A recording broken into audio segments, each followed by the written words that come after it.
வெள்ளாமையை முழுதும் நாசமா போயிடுது. முழுதும் நீர்ச்சாவி அடிச்சு ஒரு வெள்ளாமையும் வெட்டி எடுக்கலாது. இந்த அளவு வெள்ளம் போன இதுக்குள்ள வரம்புக்குள்ள 3 அடி இருக்கு. அதுக்குள்ள யானை பிரச்சனை உண்டு. நாசம் அதாக்குது. எங்க போட்டுற நெல்லு மணி கூட இல்லை. இங்க பாருங்க எப்படி இருக்கேன்னு பாருங்க. இந்த வெள்ளம் எப்படி இருக்கு. இதை நாங்க விற்கிறாரு. இதை கொண்டு வரணும்னே குறைஞ்சு தாங்க கேட்பாங்க. இதுக்குரிய இடம் எங்களுக்கு நியாயமா செய்யணும் அரசாங்கம்.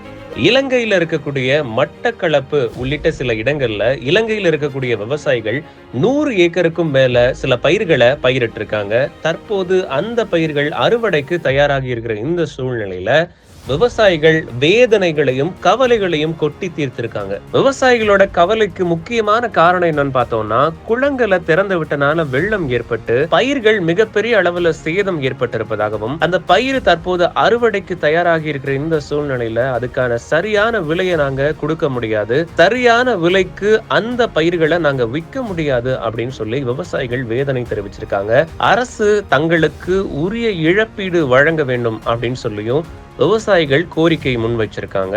இங்க பாருங்க, எங்களை வெள்ளாமையை முழுதும் நாசமா போயிடுது. முழுதும் நீர்ச்சாவி அடிச்சு ஒரு வெள்ளாமையும் வெட்டி எடுக்கலாது. இதுக்கு நீங்க நஷ்டம் எடுத்து தரணும். இல்லாட்டி எங்களுக்கு காலவம் செய்யறதுக்கு ஒரு கதியும் இல்லை. நாங்க கடன் பட்டு தான் செய்தோம். நாங்க இங்க பாருங்க, இதுல என்ன இருக்கு. ஐயா ஐயா ஐயா பாருங்க, இங்க பாருங்க என்ன இருக்கு. ஒன்றும் இல்லை. எல்லாம் நாசம் அதாக்குது. எங்க போட்டுற உடல்ல 3 சேரம் இது தாண்டி. நாங்க என்ன செய்யறோம் இதெல்லாம் 3 ஏக்கர் கிட்ட நெல்லு மணி கூட இல்லை. இங்கே பாருங்க எப்படி இருக்கேன்னு பாருங்க. இந்த வெள்ளம் எப்படி இருக்கு. இதுக்கு யாரும் இறங்குவாங்களா? ஒன்று மாடு கூட தின்னாது, இது ஆனை கூட தின்னாது வந்து. அப்படியே இருக்கு இதெல்லாம். என்ன செய்கிறோம் நாங்கள்? ஒரு முடிவாக அவங்க வந்துடணும். இதெல்லாம் என்ன செய்கிறோம்?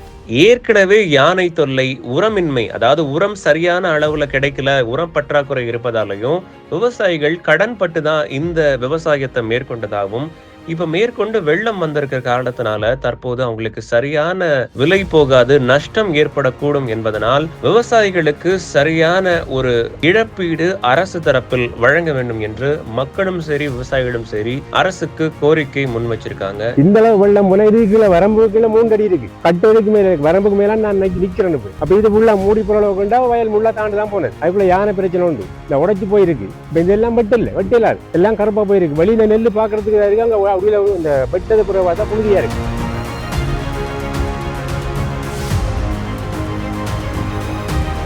இது வெள்ளத்துல ஆண்டவன் இந்த நெல்லி. இதை நாங்க விற்கிறாரு. இதை கொண்டு வரணும்னே குறைஞ்சு தான் கேட்பாங்க. எங்களுக்கு கடுங்கத்தை இந்த மகன் ஏற்கனவே 10 முறை அடிச்சு தான் இருக்கு. ஃபுல்லா இல்ல.